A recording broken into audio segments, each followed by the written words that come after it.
Okay, student. I hope audio video both are clear. Audio video दोनों clear है? Everyone? Yes, sir. Everybody? There is no any problem. चलो ठीक है. Okay. तो student आज हम लोग को जो चैप्टर करना है वो हमारा क्या है, इंडस्ट्री. ठीक है, तो पूरा फोकस करना, क्योंकि ये चैप्टर थोड़ा नहीं बहुत ज्यादा इंपॉर्टेंट होगा आपका. I hope all will take care. तो चलो हम लोग चलते हैं अपने पॉइंट की तरफ. ठीक है, तो देखो स्टूडेंट, सबसे पहले मैं आपको बता दूं, ध्यान देना स्टूडेंट. सबसे पहले हम लोगों ने बता दिया कि देखो किसी भी देश का जो डेवलपमेंट, ध्यान देना, किसी भी देश का जो डेवलपमेंट है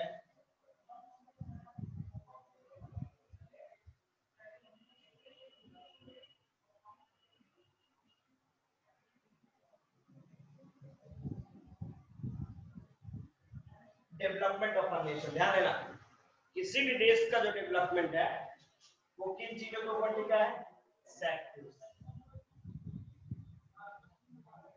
ठीक है, सेक्टर्स के ऊपर टिका हुआ है. और ये सेक्टर्स को अगर हम लोग डिफाइन कर रहे हैं स्टूडेंट, ध्यान देंगे, सेक्टर्स को अगर डिफाइन करें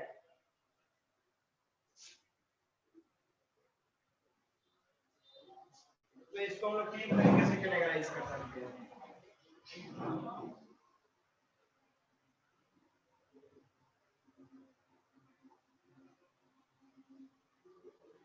डन एवरीवन. तो सेक्टर्स को हमने तीन तरीके से किया. सबसे पहले हम लोगों ने क्या किया, इसकी प्राइमरी सेक्टर.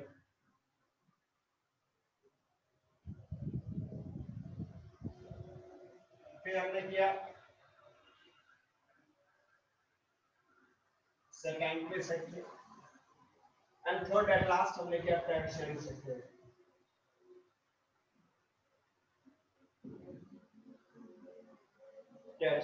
ये तो बताया गया स्टूडेंट, मैंने शायद बताया होगा प्राइमरी सेक्टर का मतलब. प्राइमरी का मतलब मैंने आपको बताया होगा, यहाँ पे रॉ मटेरियल्स,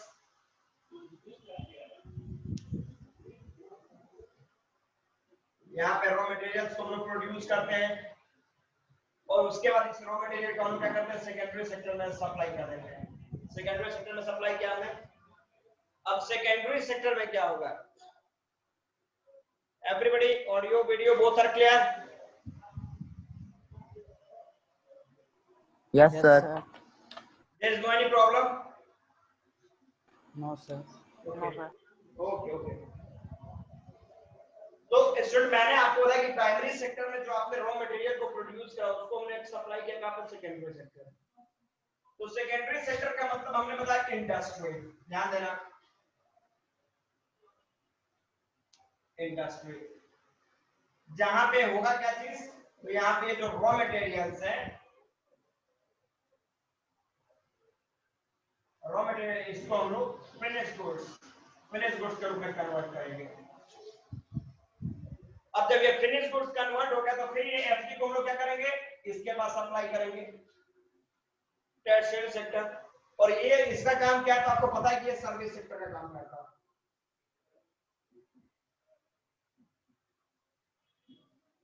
अब इसको ट्रांसपोर्ट कराएगा इधर तो उधर एक्सपोर्ट करेगा वगैरह. तो कहने का पॉइंट है कि प्राइमरी सेक्टर का मतलब where we produce क्या रॉ मटेरियल, जिसमें एग्रीकल्चर हो जाएगा, माइनिंग हो जाएगा, फिशिंग, हॉर्टिकल्चर, सेरिकल्चर, पता है जितने भी कल्चर है, विटिकल्चर, सब बीच में आ जाएंगे. सेकेंडरी का मतलब इंडस्ट्री, टर्शियरी का मतलब सर्विस सेक्टर. तो हमें इस चैप्टर में करना क्या है, फोकस करना. In this chapter we have to focus on secondary sector. हमें इसके बारे में स्टडी करना है. Student, are you getting? We have to discuss about secondary sector, मतलब इंडस्ट्री की बात करनी है. Any problem?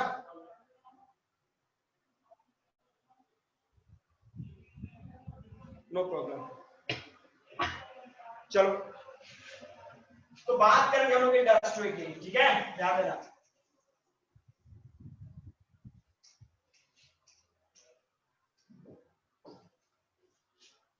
फोकस स्टूडेंट करेंगे आप लोग.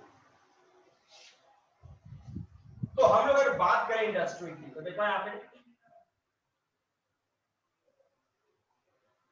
पहले दो टर्म समझ लो. इंडस्ट्री क्या है? इंडस्ट्री का मतलब क्या है? ये वो प्लेस है जहां पे manufacturing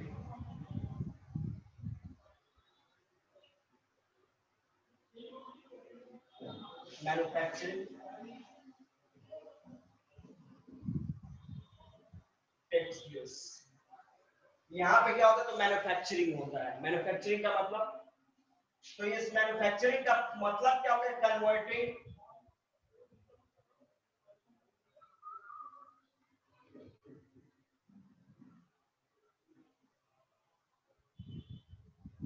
raw materials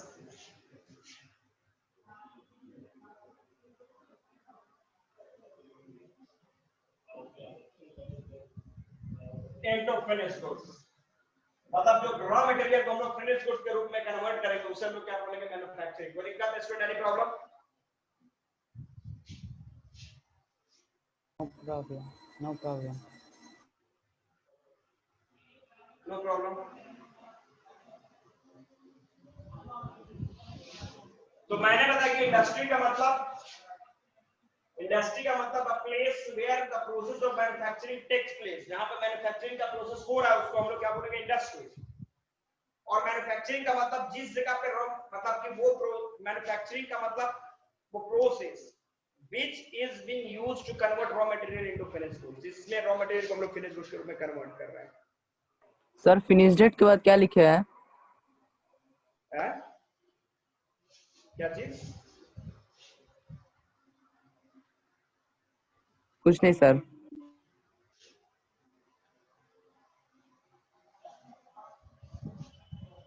done everybody? मैंने आपको बताया कि इंडस्ट्री और मैन्युफैक्चरिंग में डिफरेंस। फिर मैं एक बार, industry means a place where the process of manufacturing takes place। तो इंडस्ट्री वो प्लेस है जहां पे मैन्युफैक्चरिंग का प्रोसेस होता है। और मैन्युफैक्चरिंग क्या है? तो मैन्युफैक्चरिंग वो प्रोसेस जिसमें रॉ मटेरियल को हम लोग फिनिश गुड में कन्वर्ट करते हैं। जैसे स्कूल एंड टीचिंग। स्कूल वो जगह है जहां पे टीचिंग का प्रोसेस होता है, और टीचिंग वो प्रोसेस है जिसमें हम लोग रॉ मटेरियल को, मतलब जो स्टूडेंट अननोन है उनको नोन बनाते हैं। Done everybody? Industry and manufacturing में कोई डिफरेंस?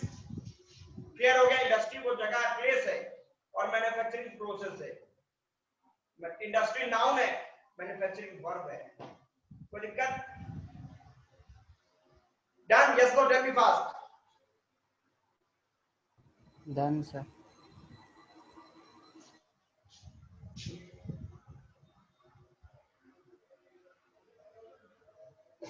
चलो ओके, अब हम लोग थोड़ा सा एक कदम और आगे बढ़ेंगे। तो ये इंडस्ट्रियल मैन्युफैक्चरिंग के पॉइंट्स की बात होगी, ठीक है? कुछ और अब स्टूडेंट हम लोग बात करें क्लासिफिकेशन की।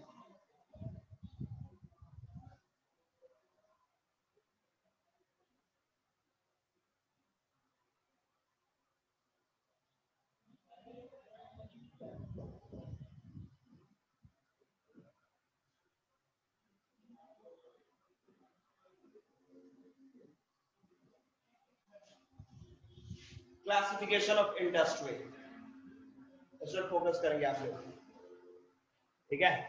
तो इसमें सबसे पहले हम लोग करेंगे on the basis of raw material.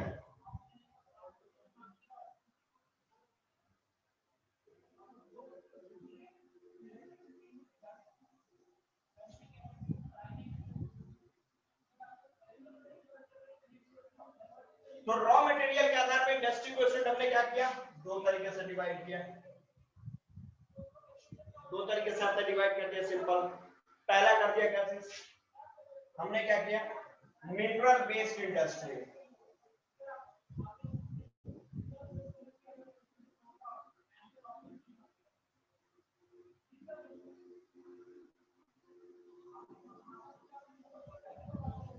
Second student,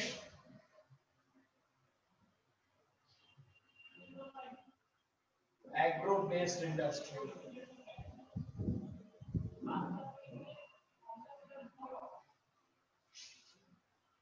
focus करेंगे आप लोग। तो मिनरल बेस्ड इंडस्ट्री का मतलब स्टूडेंट बड़ा सिंपल सा पॉइंट है, जैसे इसकी industries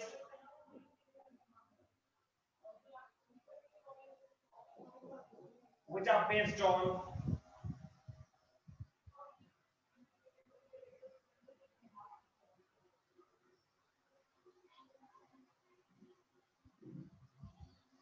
minerals for raw materials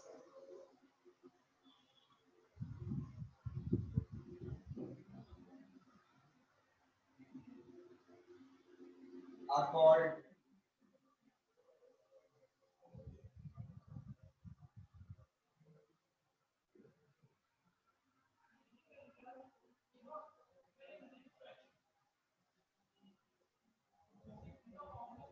तो देखो यहाँ पे स्टूडेंट मैंने बताया मिनरल बेस्ड इंडस्ट्री का पॉइंट क्या है तो मैंने सिंपल सा पॉइंट बताया कि industry which are based on minerals for raw material तो कच्चे पदार्थों के लिए रॉ मटेरियल आपने देखा क्या जैसे इंडस्ट्री का मतलब यहाँ पर रॉ मटेरियल को फिनिश गुड के रूप में कन्वर्ट करेंगे तो उसमें रॉ मटेरियल तो चाहिए तभी ना फिनिश गुड के रूप में कन्वर्ट करोगे आप तो जहां पे रॉ मटेरियल जो है वो मिनरल रिसोर्स से आता है मिनरल की तरफ से एंट्री करेगा समझ लो उसको मिनरल बेस्ड इंडस्ट्री तो आप समझो mineral based industry based on minerals for raw material any problem example आप ऑटोमोबाइल इंडस्ट्री की बात कर सकते हो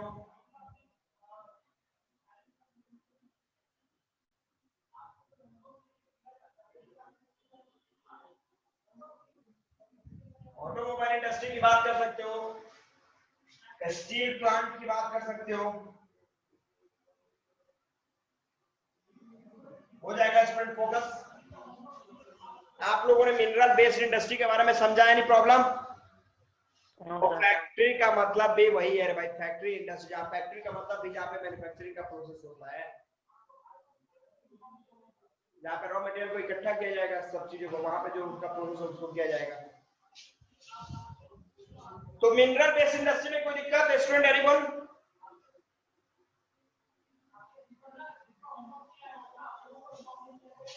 tell me fast any problem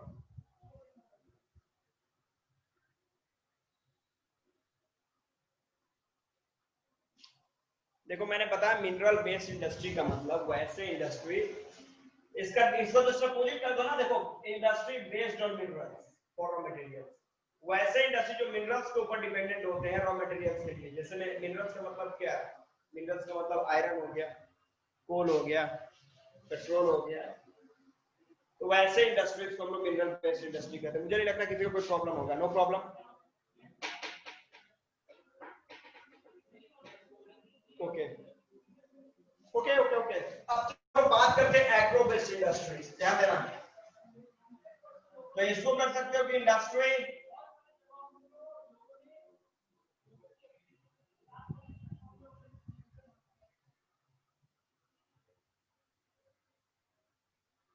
which are based on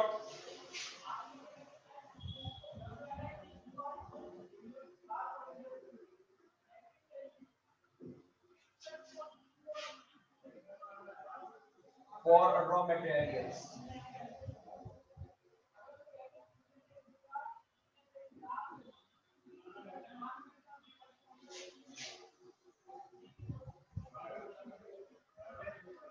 agro based industry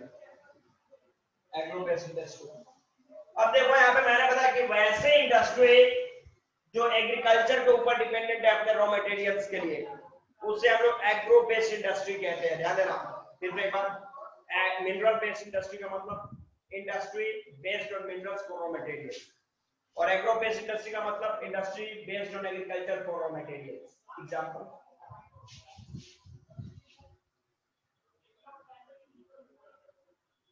cotton industry jute industry अब मेरे को ये बताओ कि इन दोनों में किसी को कोई problem mineral based and agro based industry में किसी को कोई प्रॉब्लम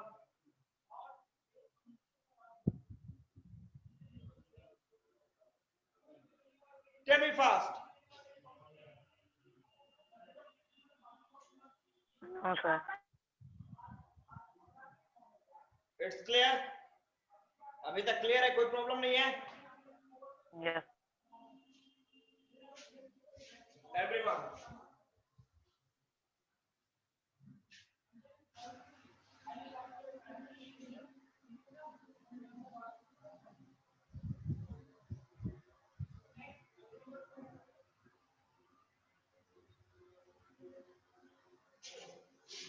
चलो ओके, जब प्रॉब्लम नहीं है तो हम लोग एक कदम आगे बढ़ेंगे। फिर से एक बार, मिनरल बेस्ड इंडस्ट्री का मतलब इंडस्ट्री, हाँ स्टील प्लांट लिखे हैं। स्टील प्लांट का मतलब ऐसा कोई पेड़, अब ये बात समझ लेना, स्टील प्लांट मतलब स्टील का कोई पेड़, ठीक है। स्टील प्लांट मतलब जहाँ पे स्टील, जहाँ पे ऑटोमोबाइल या फिर स्टील प्लांट जहाँ मतलब जहाँ पे स्टील का वर्क होता है, जहाँ पे आयरन प्लेट्स जो होते हैं उसको पिघला के तब अलग अलग प्लेट्स में तैयार किया जाता है, हम उस इंडस्ट्री की बात कर रहे हैं। डन एवरीबॉडी, आगे।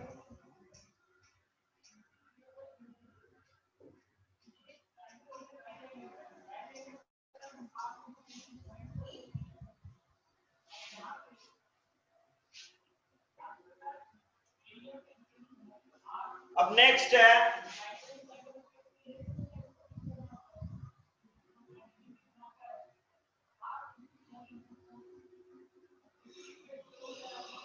on the basis of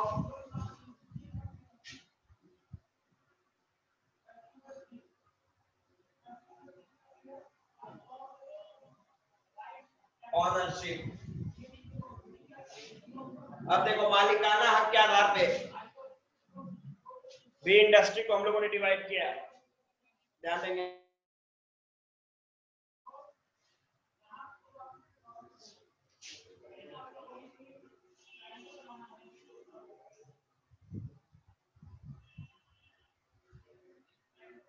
पहला हमने क्या किया, जिस प्राइवेट,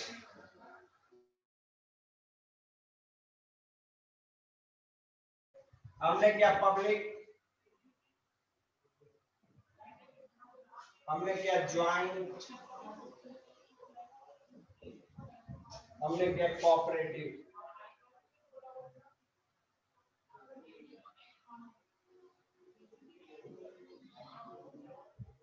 अब मालिकाना हक के आधार पर इंडस्ट्री को विचार,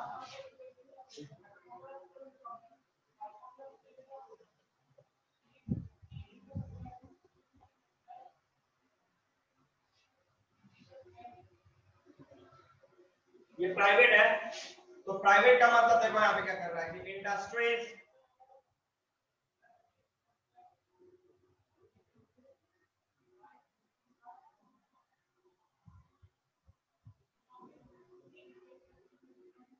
which are owned by an individual,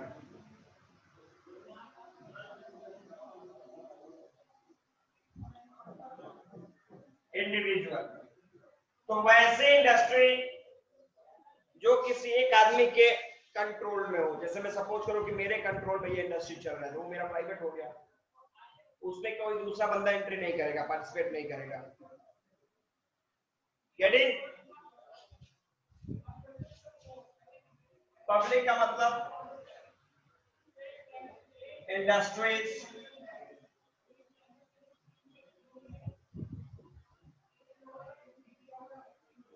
under government. अब देखो, इंडस्ट्री का मतलब वैसे इंडस्ट्री जिस जो डायरेक्टली गवर्नमेंट के कंट्रोल में है, उसे हम लोग क्या बोलेंगे, पब्लिक। और ज्वाइंट का मतलब देखो इसमें क्या है, ज्वाइंट का मतलब इसमें दोनों है, इसमें आइदर, सर वीडियो नहीं आ रहा है। वीडियो नहीं आ रहा है? No sir. Everybody, audio video दोनों क्लियर है? Yes sir. Everything is okay? Yes sir. कितने लोगों को वीडियो क्लियर नहीं है? भैया देखो, जब क्लियर नहीं है, अंशुल क्लियर नहीं है, तो आप अपनी जगह को चेंज करो, बिकॉज अगर हमारे यहाँ से कोई भी प्रॉब्लम होगी तो सारे स्टूडेंटों को प्रॉब्लम होगी। वही मैंने बताया कि अगर हमारे यहाँ से कोई प्रॉब्लम होगी तो everyone will face the problem, but here most of the students are saying that audio video both are clear, but for you, if this problem is just available, then please change your location, अपने location को बदलो। Location अगर east में हो तो waste में चले जाओ। किनको प्रॉब्लम हो रही है?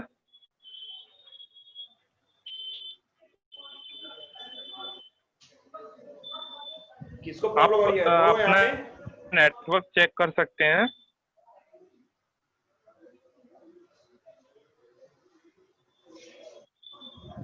नेटवर्क चेक कीजिए, यहाँ वाईफाई लगा हुआ है, ठीक है। अब देखो मैंने सभी को मिल रही है? ऑडियो वीडियो क्लियर है सभी को? Yes yes sir. Sir. Sameer, Alok, Aditya, Akshat, Anshul, yes sir. Yes sir. Yes sir. सभी को क्लियर है? चलिए ठीक है, कंटिन्यू सर।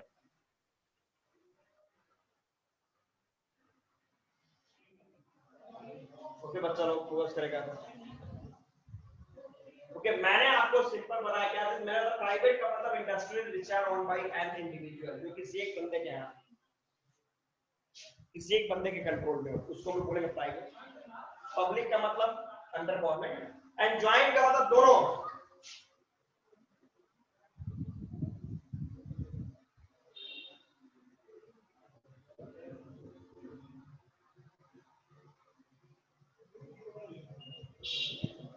इसमें दोनों है, इंडिविजुअल भी है, गवर्नमेंट भी है, दोनों का पार्टिसिपेशन 50-50 लेकर वर्क कर रहे हैं। और कोऑपरेटिव का मतलब हो गया कहां पे, जहां पे दो मतलब कि प्रोड्यूसर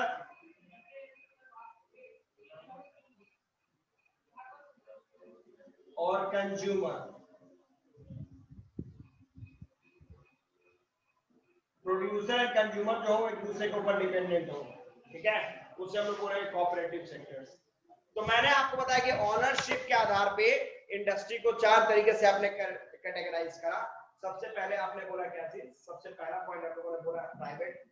प्राइवेट का मतलब जो industry which are on by a particular person, individual. दूसरा मैंने बोला पब्लिक मतलब अंडर गवर्नमेंट, और ज्वाइंट मतलब both are just available. Joint में तुम एलटीडी लिमिटेड कंपनियां जितनी भी हो जाएंगी, और कोऑपरेटिव में आपके दोनों एंट्री कर जाएंगे, producer as well as consumer, जो दोनों एक दूसरे के ऊपर डायरेक्टली डिपेंडेंट हो, उसमें थर्ड पर्सन कोई ना रहे। ये जैसे मैं सपोज कर लो कि आप समझ सकते हो कि हम लोग एग्रीकल्चर, खेतों में फसल करें, प्रोड्यूस करो, डायरेक्टली जाके सेल कर दे कंज्यूमर्स को, तो ये सब पॉइंट हो जाएंगे। Done everybody? कोई प्रॉब्लम?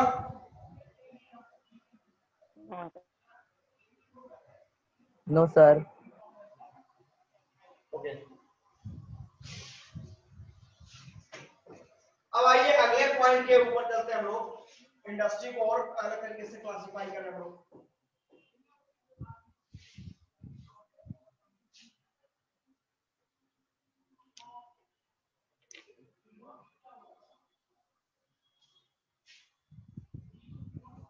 अगला है on the basis of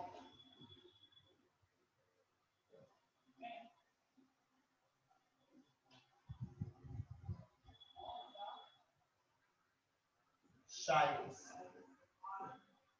shape and size, मतलब कैपिटल के आधार पे इंडस्ट्री को हम लोगों ने बांटा दो तरीके से। लार्ज स्केल इंडस्ट्री और एक हो गया स्मॉल स्केल इंडस्ट्री। एक और कर लो डिवाइड, एक हो गया कॉटेज इंडस्ट्री। तीन तरीके से डिवाइड कर लो, ध्यान देना। इसमें मैंने बताया लार्ज स्केल इंडस्ट्री में क्या होगा, इसमें मोर इन्वेस्टमेंट, इसमें इन्वेस्टमेंट ज्यादा होगा, इसमें मोर employer,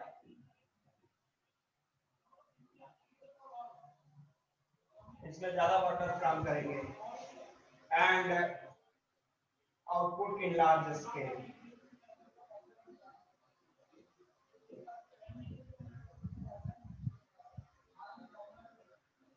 output in large scale, ठीक है, जिसमें मुकेश अंबानी, अनिल अंबानी की फैक्ट्री की बात कर लोगे। स्मॉल का मतलब सर अपोजिट करोगे, इसमें मोर इन्वेस्टमेंट है तो इसमें लेस इन्वेस्टमेंट है।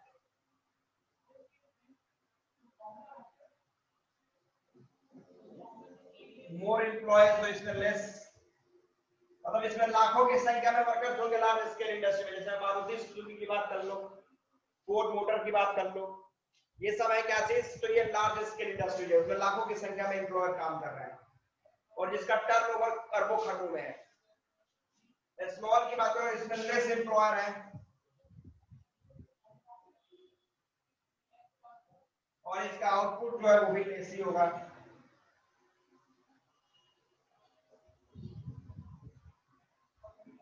और कॉटेज का मतलब industry setup at home, industry जो हम लोग सेटअप करते हैं कहां पे,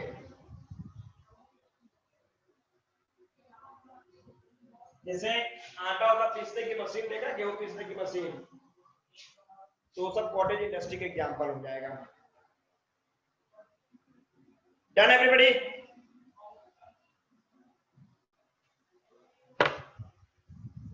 यस नो?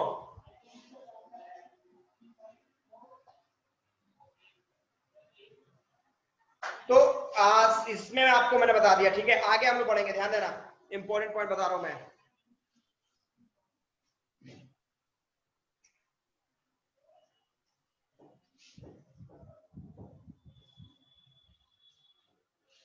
अब हमारा अगला पॉइंट हो जाएगा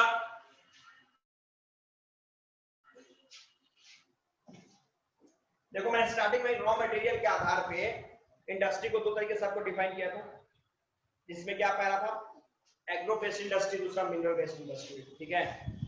तो मैं एक बार फिर से उस पर डिस्कस करना चाहूंगा, ध्यान देना।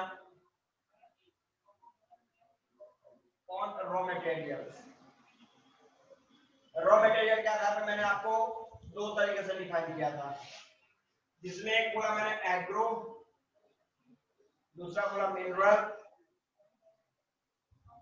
और एक और होता है स्टूडेंट, ये होता है मैरिन बेस्ड, और एक और होता है forest based.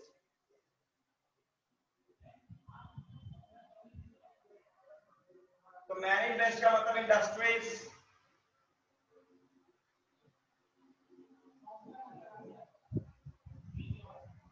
based on ocean for raw materials.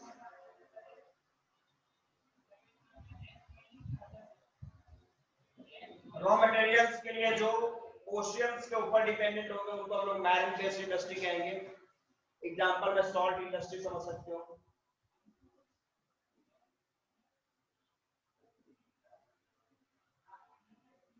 Salt industry.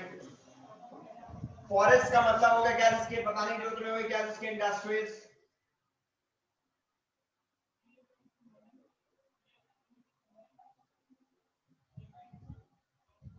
Based on forest, forest पे जो डिपेंड करते हैं, पेपर इंडस्ट्री,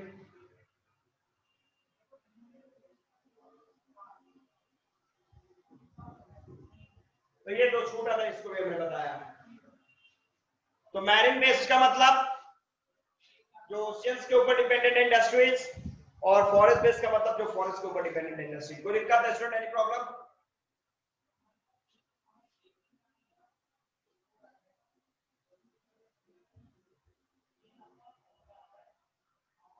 प्रॉब्लम है, यस नो बोलेगा तब तो आगे बढ़ेंगे हम लोग। Do you have any problem student?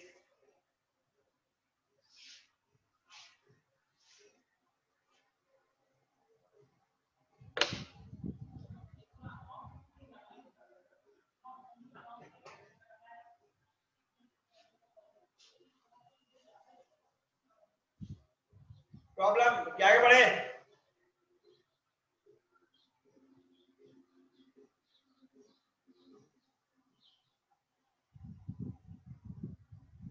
Multinational corporation, oh no, okay I will tell you. पहले ये जो मैंने बोर्ड पे लिखा उसमें कोई प्रॉब्लम? No sir. चलो, तो रौनक ने क्वेश्चन पूछा मल्टीनेशनल कॉर्पोरेशन क्या है। चलो ध्यान देना,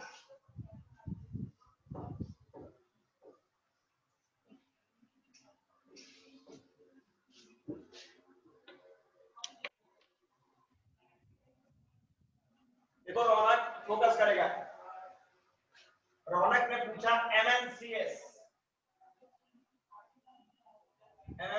इसका full form multi national companies.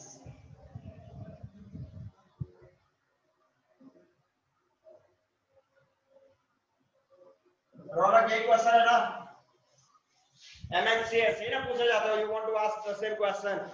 Yes sir. Okay, ध्यान देना। तो देखो इस मल्टीनेशनल कंपनी का मतलब क्या हुआ, तो कहने का मतलब है कि a company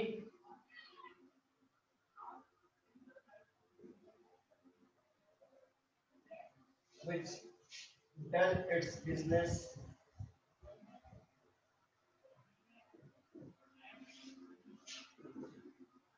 with more than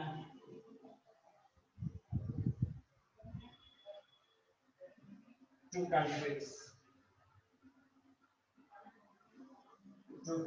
ठीक है।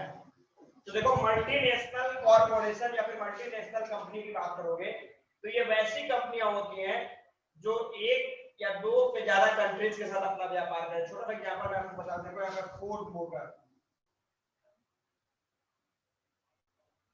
मोटर, ठीक है, यह है एक अमेरिकन कंपनी,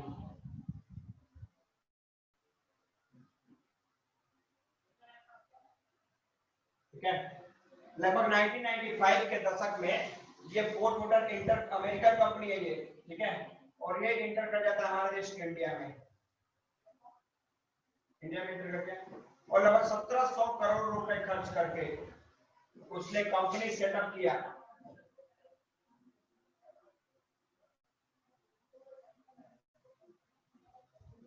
कहाँ पे? चेन्नई में कंपनी सेटअप कर दिया, ठीक है। और इसके बाद चेन्नई में जो कंपनी सेटअप किया, इस कंपनी पे जो फुल फाइनल गुड्स निकलने लगा, मतलब जो ऑटोमोबाइल्स, फोर्ड मोटर्स जो निकलने लगे ऑटोमोबाइल्स, उसने क्या किया? सेल किया। कहाँ पे? ऑस्ट्रेलिया, ब्राजील, साउथ अफ्रीका, अलग अलग देशों में। तब देखो यहाँ पे रौनक समझ रहा कि फोर्ड मोटर जो है वो कहाँ की कंपनी? अमेरिका की कंपनी है। इन्वेस्टमेंट कहाँ किया? इंडिया में। और सेल कहाँ कर रहा है? In the market of Australia, Brazil and south Africa. तो ये फोर्ड मोटर जो कितने देशों के साथ इसने अपना व्यापार किया? कितने कंट्री मोर के देन साथ? 2। मोर देन 2 किया। तो यहाँ पे इसको हम क्या बोलेंगे? Multinational company. भैया एमएनसी है। Are you getting? Yes no Raunak? Yes sir. Clear हुआ? Yes sir. और कोई डाउट है इसमें? अब चलो मैं, जब तुम एमएनसी की बात कर ही दिए तो मैं अपने देश के बारे में भी बता दूं, ध्यान देना। तो हमारे देश में भी कुछ मल्टीनेशनल कंपनियां हैं, जैसे एशियन पेंट का नाम सुने हो?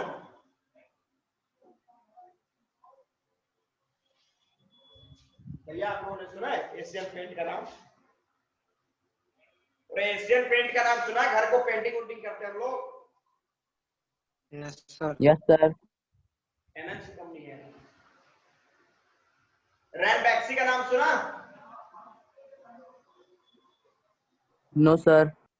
नहीं सुना है तो ठीक है, ये सब तुम्हारा एमएनसी कंपनी है। अब देखो कहने का मतलब है कि मल्टीनेशनल लेवल की कंपनियां जब एक देश से दूसरे देश में जाती हैं, ध्यान देना, जब एक कंट्री से दूसरे कंट्री में जाती हैं तो पहले तो ये क्या करते हैं? पूरे वर्ल्ड को ग्लोबलाइज्ड करने का काम करते हैं। ध्यान देना, ये जो मल्टीनेशनल लेवल की कंपनी ये क्या करने का काम कर रही है? ग्लोबलाइजेशन। देखो मैं इंपॉर्टेंट पॉइंट पे जा रहा हूं।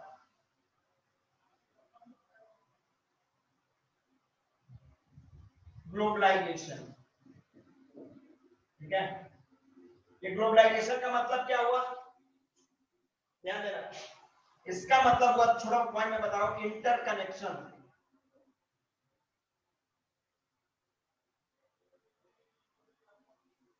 Interconnection of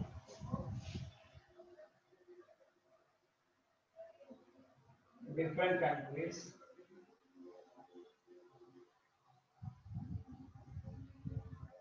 on a single platform। मतलब ग्लोबलाइजेशन का मतलब क्या हो गया? ग्लोबलाइजेशन का मतलब है कि आज you are watching that the world has become like a small village where we are capable to share our ideas, we are capable to utilize foreign goods and products. तो टुडे नथिंग इज इम्पॉसिबल। आज के date में क्या करा आपने? Globalisation ने पूरे world को स्मॉल कर दिया। आज करते हैं ना हम लोग अपने घर में, अगर तरीके से देखोगे तो देखोगे कि made in Japan, made in China, made in ये, मेड इन वो वगैरह वगैरह बहुत सारे प्रोडक्ट आपके घर में मौजूद होंगे। ये सब क्या है? ग्लोबलाइजेशन का इफेक्ट है। Getting this? Yes, sir. अब देखो ये पूरा वर्ल्ड अगर ग्लोबलाइजेशन में जा रहा है तो इसके पीछे का रीजन समझ लो। अगर पूरा वर्ल्ड आज ग्लोबलाइज हुआ तो इसके पीछे का रीजन क्या है? ध्यान देना है। तीन रीजन है, ये भी समझ लो। जब तुम एमएनसी में बात कर ही दिया है तो ये भी समझ लो। सबसे पहले है flow of trade.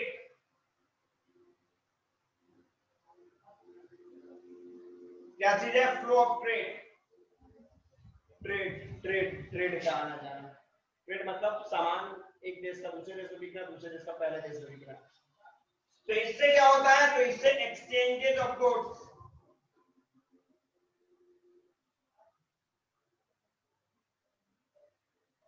Exchanges of goods, इससे गुड्स का एक्सचेंज होगा। सेकंड स्टूडेंट मैंने बोला माइग्रेशन ऑफ लेबर।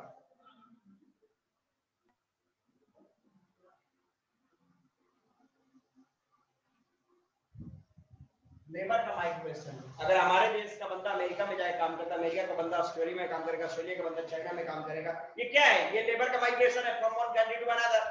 तो इससे क्या होगा? इससे क्या होगा? इससे किस का एक्सचेंज होगा? एक्सचेंज ऑफ कल्चर,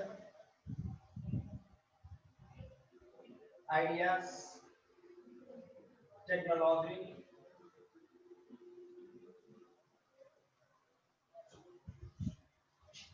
और थर्ड जो सबसे इंपॉर्टेंट रोल अदा करता है वो है क्या? एमएनसी, जो भी आपने बात किया, मल्टीनेशनल कंपनीज।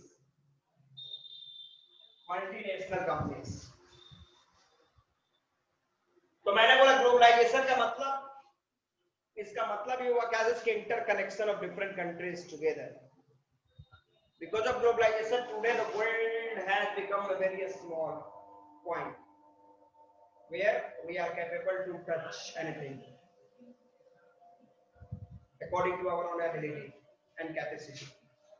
और ग्लोबलाइजेशन अगर हुआ तो इसके पीछे का रीजन क्या? तो तीन। पहला flow of trade, migration of labour और मल्टीनेशनल कंपनीज।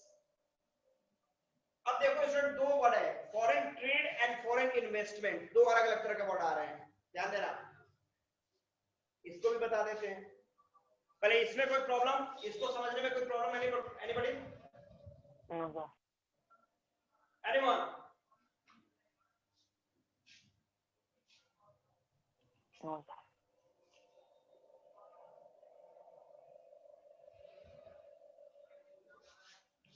तो देखो मैं बता रहा हूँ फॉरेन ट्रेड और इन्वेस्टर के पॉइंट की बात। अब रौनक ने एक एमएनसी क्वेश्चन पूछ दिया है, मैं इसी पे अब आपको लेके जा रहा हूँ, फिर बाद में बताएंगे।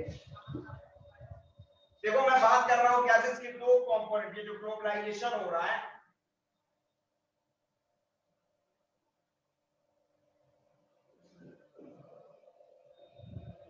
इसमें दो इंपॉर्टेंट रोल अदा कर रहे हैं।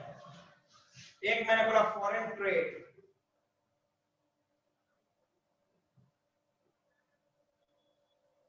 ठीक है, और दूसरा फॉरेन इन्वेस्टमेंट।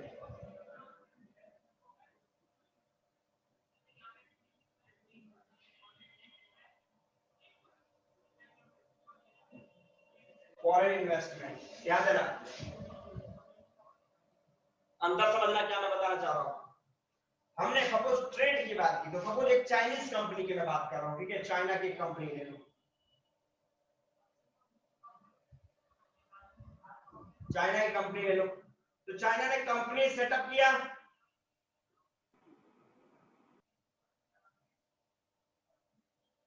कहां पे? चाइना में सेटअप किया। एम्प्लॉयमेंट, रोजगार कहां पे दिया भैया? चाइना में दिया। रॉ मटेरियल्स कहां का खरीदा? चाइना ने खरीदा। इंफ्रास्ट्रक्चर कहां का डेवलप किया?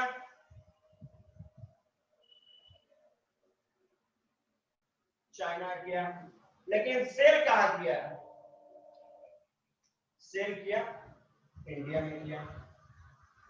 मतलब ये सारे इन्वेस्टमेंट उसने अपने देश में किए, पूरा का पूरा फायदा उसके देश में।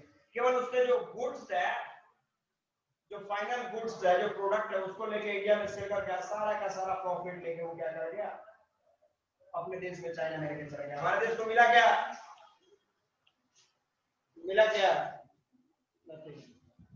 इन्वेस्टर की बात करो, देखो यहाँ पे सपोज करो एक विदेशी है, जैसे मैं फोर्ड मोटर की मैंने बात की, एक अमेरिकन कंपनी, उसने सेटअप किया अपनी कंपनी। कहाँ पे सेटअप, कहाँ पे किया है? इंडिया में। एम्प्लॉयमेंट कहाँ पे दिया है? इंडिया को। फॉरेन कंपनी, जैसे मैं फोर्ड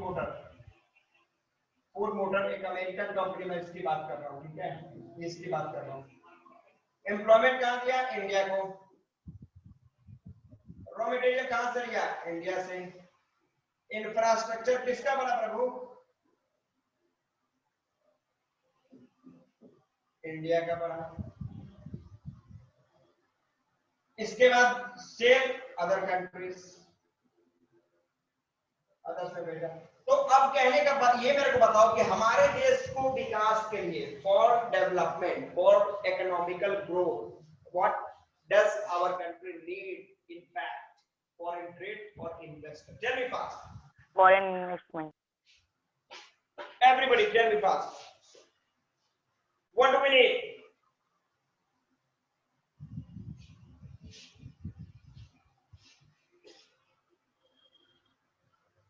इंफ्रास्ट्रक्चर बोला मैंने।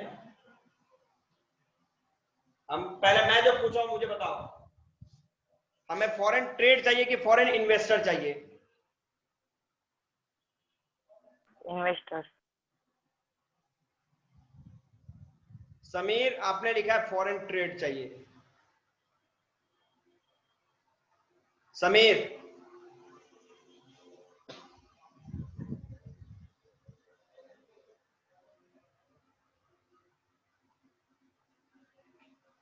समझ में आ गया फॉरेन ट्रेड और इन्वेस्टर का पॉइंट क्या हुआ? तो हमारे देश को इन्वेस्टर चाहिए, ना कि ट्रेडर चाहिए। ट्रेडर आएगा, ट्रेड करेगा, सारा फायदा लेके चला जाएगा। इन्वेस्टर हमारे देश में इन्वेस्ट करेगा, हमारे देश में रोजगार जनरेट करेगा, हमारे देश के इंफ्रास्ट्रक्चर को बढ़ाएगा। इंफ्रास्ट्रक्चर का मतलब समझना चाहते हो? देखो, इसको मैं रेस कर रहा हूं, स्टूडेंट फोकस करना। अब देखो, कर्तव्य ने क्वेश्चन पूछा कि सर इंफ्रास्ट्रक्चर का मतलब क्या? भैया देखो, बड़ा सिंपल सा पॉइंट है, ध्यान देना।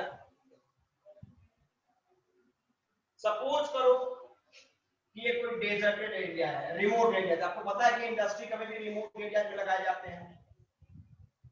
रिमोट, अभी ऐसा नहीं कि थाना चौक पे जाकर इंडस्ट्री सेटअप कर देगा, या फिर किसी स्कूल के सामने इंडस्ट्री को लगा देगा। इंडस्ट्री का मतलब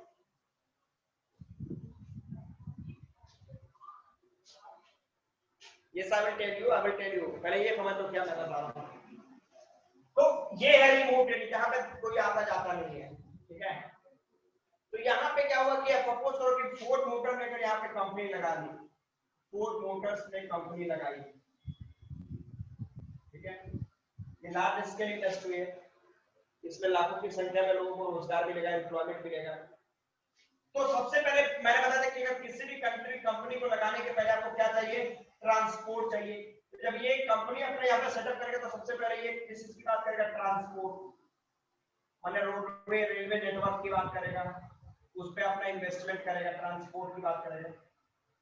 अब इमेजिन करो कि इसमें जो लोग, अब यहाँ पे क्या हुआ? ये रोड बन गया, ये रोड निकल गया, और रेलवे का बात कर लो, ये तो इंडस्ट्री निकल गई, रोड निकल गया। अब यहाँ पे जो लोग काम करने के लिए आएंगे, फोर्ड मोटर सपोज करो कि अगर चेन्नई में है तो चेन्नई के लोग ही केवल नहीं ना होंगे, बिहार के भी लोग होंगे, गुजरात के भी लोग होंगे, उत्तर प्रदेश के भी लोग होंगे, महाराष्ट्र के भी लोग होंगे। Yes no?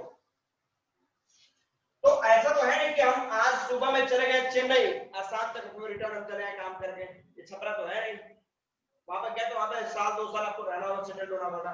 तो यहाँ पे जब जो वर्कर काम करते, ये जो जमीन है, जो आजू बाजू की जमीन, लोग यहाँ पे क्या करेंगे? अपने बिल्डिंग बनाना शुरू कर देंगे, बिल्डिंग बनने लगी, फोर्ड मोटर के आजू बाजू में बिल्डिंग बनने लगा। अब ये लोग क्या करेंगे? यहाँ पे जो वर्कर, जो एम्प्लॉयर यहाँ पे काम करने के लिए आ रहे हैं, जो एम्प्लॉयर काम करने के लिए यहाँ पे आए, ये काम यहाँ पे करेंगे और ये भारत फ्लैट में रहेंगे, जिस फ्लैट में मन करे वो पैसा लेके। जमीन का वैल्यू बढ़ गया। अब आगे क्या होगा, क्या सपोज ये इतने लोग, लाखों की संख्या में लोग काम करके यहाँ पे इलेक्ट्रिसिटी की सुविधा मिल गई। धीरे धीरे यहाँ पे मार्केट बन गया, यहाँ पे शॉपिंग मॉल बन गया, यहाँ पे रेस्टोरेंट्स खुलने लगे। धीरे देखते देखते ये चलता फिरता एक टाउन बन गया। Are you getting yes no? Kartavya everybody.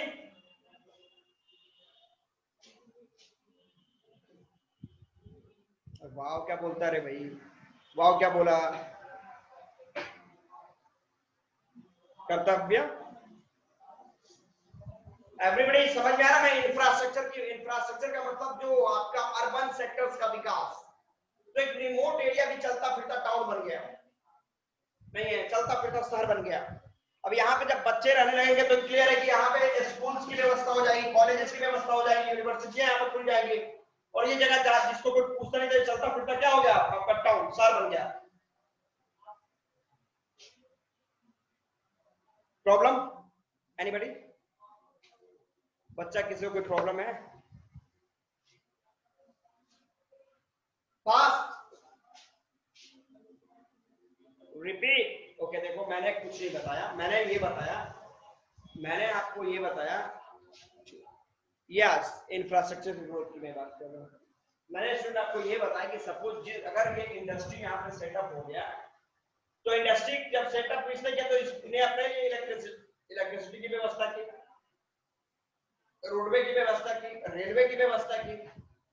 अब यहाँ पे इस इंडस्ट्री में काम करने वाले जो लोग हैं वो अलग अलग स्टेट से आएंगे, तो कहने का मतलब है आके फिर रिटर्न तो जाएंगे नहीं, आएंगे तो साल 2 साल रहेंगे, तो 2 साल रहने का मतलब इसके आजू बाजू की जो जमीन है जिसका कोई डिमांड नहीं था, डिमांड बढ़ गई जमीन का, लोग इसमें बड़े बिल्डिंग बनाना शुरू कर दिए, लोगों ने फ्लैट देना शुरू कर दिया, तो यहाँ पे एम्प्लॉयमेंट उन लोग का भी बढ़ गया।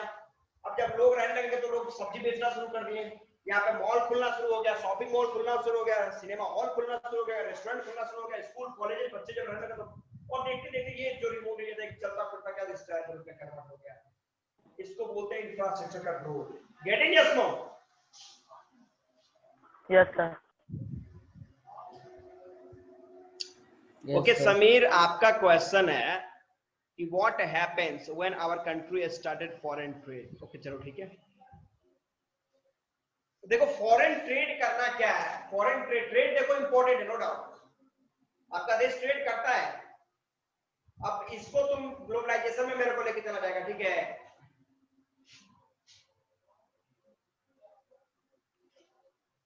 अच्छा चलो इसको भी हम लोग देख लेंगे। तो देखो अगर हमारा देश ट्रेड कर रहा है तो इससे क्या होगा, एक तो हो जाए ग्लोबल प्लेटफॉर्म पे आपके देश का नेम फेम हो जाएगा, मेड इन इंडिया होगा प्रोडक्ट आपको, बहुत जगह में हम लोग यूज करते हैं, अच्छा ये प्रोडक्ट आप मेड इन जापान हो, तो जापान के लोग प्रोडक्ट के मदद से अपने देश को हमारे यहाँ पॉपुलराइज कर रहे हैं, हम लोग उसको यूज करते बोलते यार गजब का जापान का सारा प्रोडक्ट एकदम बेहतरीन होता है, स्मार्ट होता है, ये डैमेज नहीं होता, बहुत ज्यादा दिन तक लास्टिंग करता है। तो पॉजिटिव प्रोडक्ट है तो पॉजिटिव रिजल्ट मार्केट में जाएगा। तो कहने का मतलब है कि इंडिया अगर फॉरेन ट्रेड करता तो इससे क्या होगा, आपके देश का name and fame global platform पे बढ़ेगा, इंटरनेशनल प्लेटफॉर्म पे आप अपने मार्केट को जमाओगे, स्ट्रॉन्ग करोगे अपने आप को, उसमें ज्यादा से ज्यादा एम्प्लॉयमेंट क्रिएट होगा, जनरेट होगा, लोगों को ज्यादा से ज्यादा रोजगार मिलेगा, और क्या। Done everybody? तो मैंने बताया कि टू सेटअप इन इंडस्ट्री को सेटअप करने का मतलब है, इंडस्ट्री को सेटअप करने का मतलब है भैया आपके देश का डेवलपमेंट हर तरीके से होगा, हर तरीके से आपका देश विकास करता है, कोई एक सेक्टर नहीं, हर सेक्टर से विकास करेगा। आगे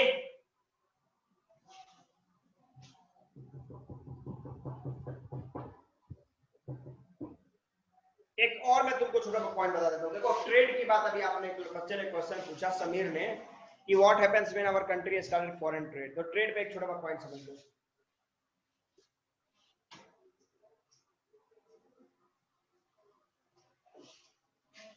सपोज करो, करे सपोज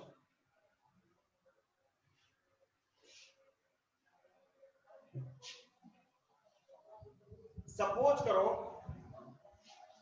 कि हमारे मैं अपने ही देश की बात, अपने कंट्री में, चलो ठीक है, बाहर की बात बाद में करें, पहले अपने देश में डिस्कस कर लेते हैं। हमारा इंडियन मार्केट है,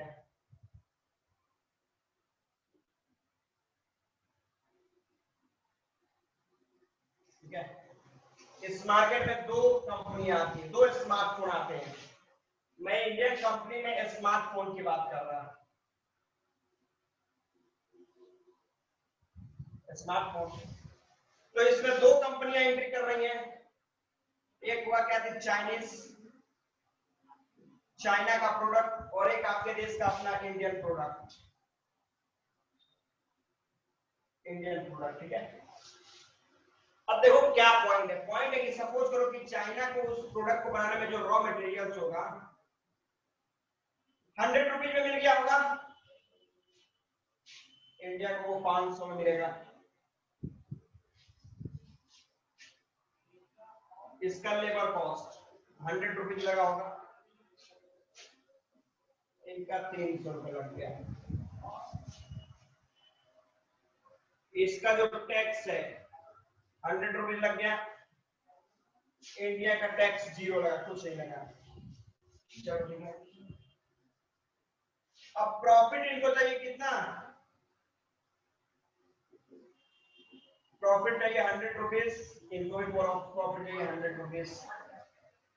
तो इसको सेलिंग प्राइस कितने में ये सामान बेचना पड़ेगा, बोलो तो। चाइना को कितना में बेचना पड़ेगा कि 100 रुपये उसको फायदा हो जाए,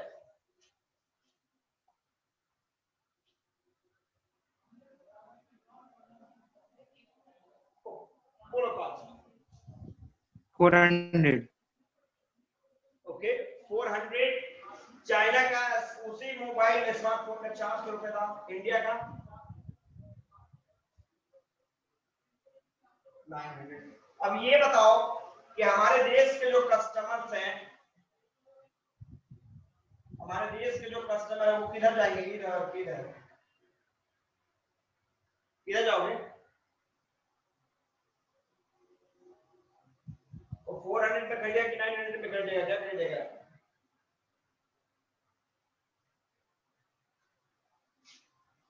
क्लियर है, किधर आओगे, चाइना की तरफ आओगे, इधर की तरफ फिर कम होगा, हम लोग किधर किधर ज्यादा माइग्रेट करेंगे, ठीक है। तो कहने का मतलब है कि रॉ मटेरियल इंडियन कंपनी ने भारत का खरीदा, मतलब लेबर कॉस्ट उसने बोला कि भाई हम आपके देश के लोगों को रोजगार दे रहे हैं, आपके देश के नेम को फैलाने की कोशिश कर रहे हैं, और सारा का सारा प्रॉफिट चाइना को हो रहा है, तो इससे अच्छा कि हम अपना कंपनी आपको बंद कर दे रहे हैं। तो अगर इंडियन कंपनी बंद करने की बात है तो सारे लोग बेरोजगार हो जाएंगे, बहुत ज्यादा प्रॉब्लम हो जाएगी। तो गवर्नमेंट क्या बोलेगी, तो ये कंपनियां जो है वो क्या करेंगी, आपकी गवर्नमेंट के पास आएंगी, भैया एक काम करो, या तो कंपनी बंद कर रहे हैं हम लोग, नहीं तो इसका व्यवस्था कराओ। तो गवर्नमेंट बोलेगी चलो ठीक है भेज भेज भेज। तो कंपनी गवर्नमेंट क्या करेगी, यहाँ पे आएगी, तो गवर्नमेंट क्या करेगी, गवर्नमेंट चलेगी इस जगह पे, ये टर्न करके काम करेगी, टैक्स के पास आएगी, जो है ना, जो टैक्स लग रहा है टैक्स के पास आएगी, और आके बोले भैया देखो अब हम तुम्हारा 100 या तुमसे 900 रुपए टैक्स वसूल करेंगे। 900 रुपए टैक्स लेंगे, आप बताओ स्टूडेंट, या गवर्नमेंट अगर 900 रुपए टैक्स लेने लगे तब इसको कितने में बेचना पड़ेगा, ये कितना हो गया 1200, 100 रुपए का फायदा चाहिए तो 1200 बेचना पड़ेगा, 1100 कैसे भाई, 9 तो 1100 रुपए फायदा भी तो चाहिए उसको। अब 1200 में बेचेगा, अब बताओ कस्टमर किधर जाएगा, इधर कि उधर, इंडिया की चाइना, इंडिया। अब यहाँ से हम लोग हमारे अंदर देशभक्ति जाएगा, अब हम लोग बोले नहीं हम लोग देशभक्त हैं, हम इधर आएंगे। तो ये देखो ये जो टैक्स है, ये टैक्स है जो, ठीक है, ये टैक्स जो है इसको बोलते हैं, जो टैक्स लगा इस टैक्स को बोलते हैं ट्रेड बैरियर।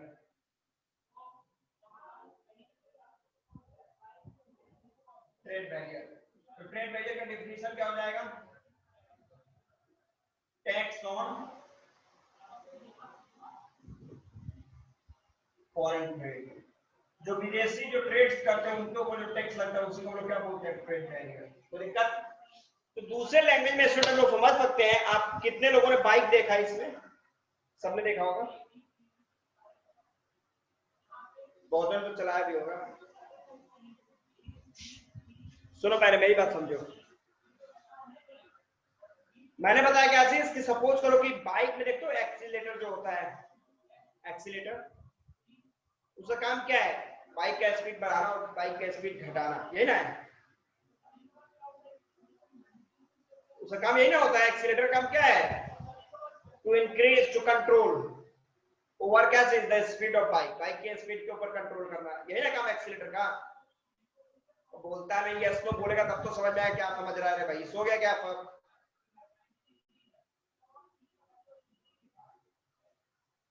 समझ में आ रहा है मैं क्या बता रहा हूं? Yes sir. तो उसी तरीके से देखो, ये जो टैक्स है, ट्रेड बैरियर, जो टैक्स ऑन ट्रेड, ये जो ट्रेड बैरियर है, trade barrier is the accelerator in the hand of our government. ठीक है, हमारे गवर्नमेंट के हाथ में भी एक एक्सीलेटर का काम करता है, जिसके मदद से हमारी गवर्नमेंट जब चाहे, अगर फॉरेन इन्वेस्टर, फॉरेन ट्रेड को एंट्री कराना, विदेशी सामानों को अपने देश में लाना है, टैक्स कम कर दो, पूरा आ जाएगा। विदेशी सामानों को कम करना है, टैक्स बढ़ा दो, सामान कम हो जाएगा। Getting yes no? तो हम लोग बोल सकते हैं कि trade barrier is the accelerator in the hand of our government, which our government use to increase and decrease the importation of the foreign goods inside our country. Getting yes no everybody?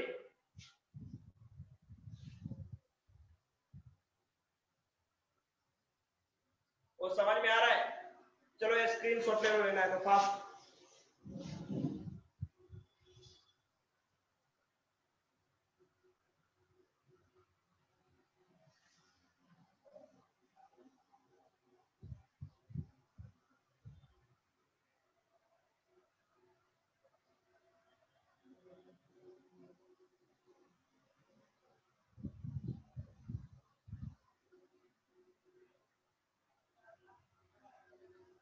ये क्या है everybody?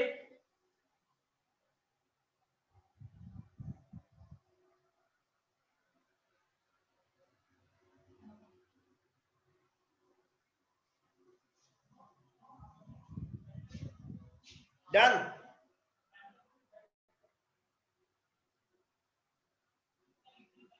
हाँ, entrance सही है। Suppose करो कि China जो है अगर अपने प्रोडक्ट को हमारे देश के अंदर सेल करेगा तो आपको उस प्रोडक्ट का जो टैक्स है वो देना पड़ेगा। तो tax on foreign trade is called क्या चीज? Trade barrier. ओके, इसको हम लोग नेक्स्ट क्लास में डिस्कस करेंगे जब बुक देखेंगे तो, ठीक है?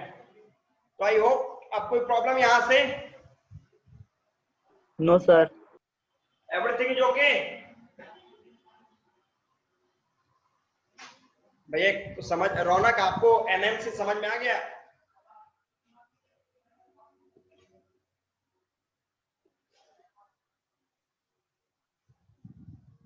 किसी को कोई doubt?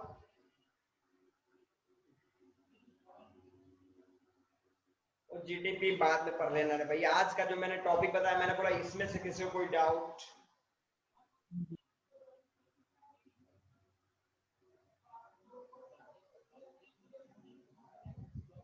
GDP gross domestic production, या बात में आप लोग डिस्कस कीजिएगा, ठीक है? अगले क्लासेस में हम लोग पढ़ा जाएगा। तो इसमें किसी को कोई डाउट नहीं है?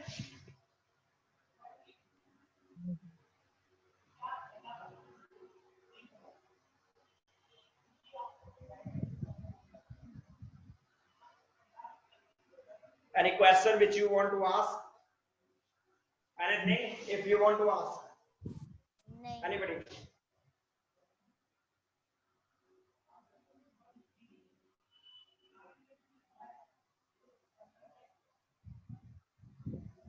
Okay, then can we say good day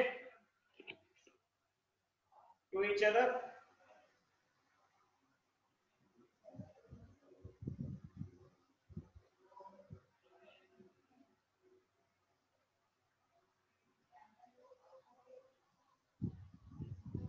Okay. Okay, good day.